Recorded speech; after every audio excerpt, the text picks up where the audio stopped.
ये बड़ी गौरतलब बात है कि बेवकूफ़ बच्चे से भी माँ बाप मोहब्बत करते हैं, क्योंकि वो इनका अपना होता है। अगर आपके अमाल का सही हिसाब कर लिया जाए तो ये इंसाफ होगा, और शफ़ाअत जो है ये इंसाफ पर हावी है।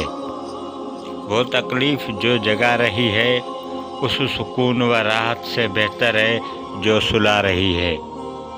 बला की तारीफ़ ही यही है कि जो न टले, लेकिन बला भी सदक़े से टल जाती है।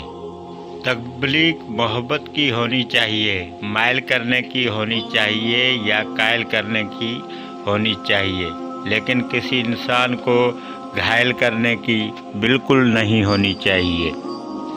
एहसान ये है कि बदी को नेकी से दफ़ा करो, बदी कभी बदी से दफ़ा नहीं होती। दुआ पर ईमान रखना, यकीन रखना, दुआ मांगना बड़ी मुबारक बात है। जो शख्स किसी को आसाइश तकसीम नहीं करता वो ईमान कैसे तकसीम कर सकता है।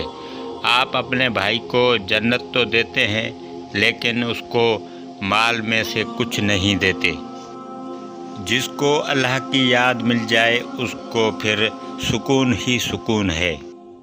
गुनाह इंसान को सबसे बड़ी सज़ा ये देता है कि इंसान का दुआ से एतमाद उठ जाता है। औरत को ज़्यादा से ज़्यादा अनार खिलाया करो, बीवी हमेशा जवान और खूबसूरत रहेगी, शोहर चाहे बूढ़ा हो जाए। अल्लाह के मालिक होने का सबूत ये है कि जिस अल्लाह की इबादत आपके दादा ने की, उसी अल्लाह की इबादत आपके पोते भी करेंगे। खामोश आदमी को कहा गया कि तू बोलता क्यों नहीं, तो उसने बोला कि मैं बोलता इसलिए नहीं कि कहीं बोलने से मेरा मकाम न कम हो जाए।